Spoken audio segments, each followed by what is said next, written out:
Sometimes it's hard enough to get your kids to wear shoes in the summer, never mind insisting that they pick up a book every day. That's harder. For sure. Carole Barrowman is back. She's an author, English professor, I'm going to sneeze, and book reviewer for the Milwaukee Journal-Sentinel, and she has got one very simple idea to keep your kids reading all summer long. I like it. Great to see you. Nice to see you. Yes, I dumpster dive. I'm also only for books?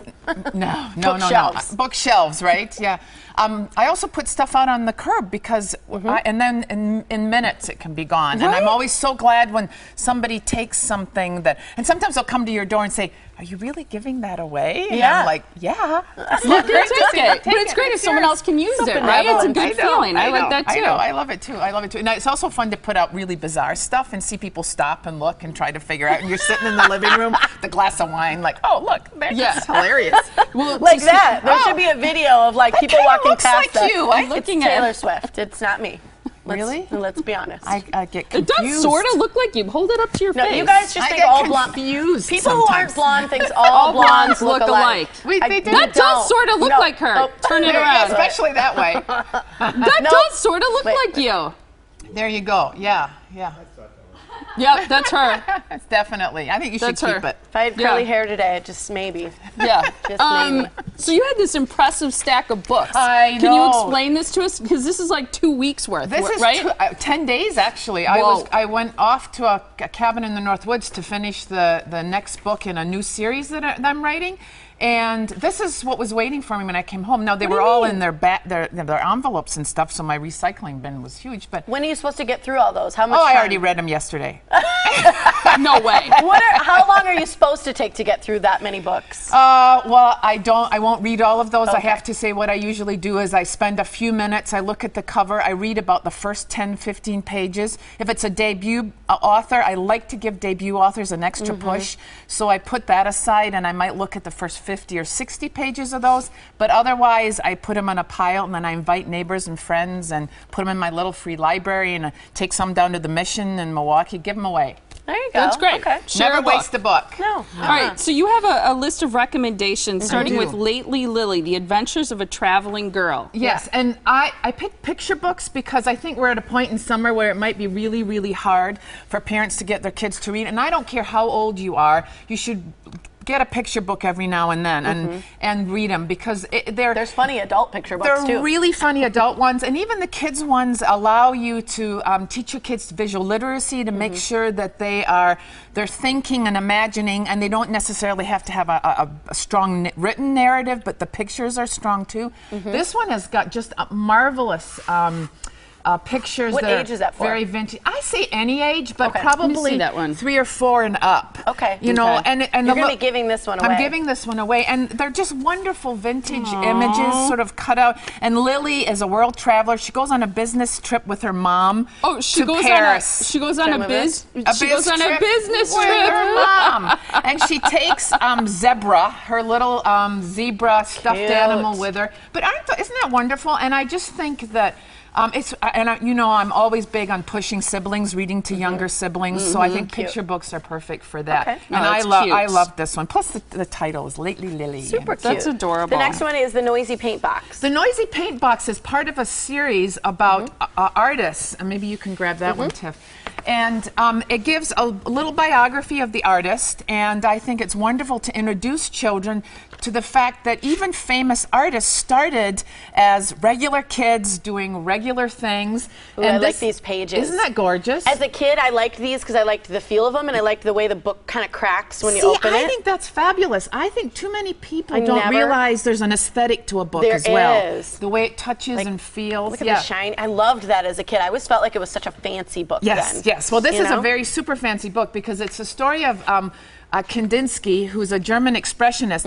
And what's really interesting is it shows how he really could draw like regular anatomy and then chose to be an abstract artist. Wait, Kandinsky is at the museum right now. Yes, I know. Isn't that great? Yeah. I didn't realize so you that. can go then read this and then go to the museum. Absolutely. And at the Calatrava, they've got Kandinsky Yes, there. and it's fun. If you read this, you can see that how he developed his craft. And I think that's exciting for kids to see how artists develop. And and it's beautiful. So is it truthful? Is it? Yes, it's a nonfiction. It's definitely a biography. You know what? I use sometimes children biographies like this in my classes if I want to give students a fast uptake on the backstory of people. I love that. That's a cool idea. I think that's cool. What about Journey? These next two books, Quest and Journey. I think Journey might have been the first one. Quest is the second one. Okay. And this is these are wordless stories, and it's about same kind of pages. Love that. So the children can really use their imagination to make sure that they tell the story. And so look at that. Isn't that just gorgeous? It's like beautiful. It's like popping yourself into a film. Yeah. And there's dragons and monsters and all sorts of things. Cute. And I'm always They'll read weird those going over this and way. over and over. Yes, you know? absolutely. And you can change the story every time. And this is about two friends, and they're sort of the outcasts in their school, and when they draw, so it's a lot like a younger version of our books. Cute. When they draw, they move into these drawings, and it takes them to a fantasy world. That's We're almost out of time. Flashlight. Last one is Flashlight, and I love this book because it's just gorgeous. Is it black and white, the whole thing? It's black and white, the whole thing, and it's all in cutouts. Cute. And it's about a little boy who goes camping, and his flashlight shows what he can see, but all the stuff he doesn't see, finally, at the end of the book, and I won't show the last page exactly, he realizes that the animals all have flashlights too. No way. And they're all Cute. watching him. That's Are there cute. words to this one? There's no words to this one either. words. I got this one just for myself. I use the excuse my grandson will read all Yeah, these right. someday. Nah. So I cute. think it's very fascinating how many books don't have words now. It's a different way of teaching kids to read, so to speak. I think that's Well, neat. I think we're realizing that in our culture, visual literacy is such a critical ability for critical thinking in general. We're out of time, but I have to ask you this with a yes or no, if you can.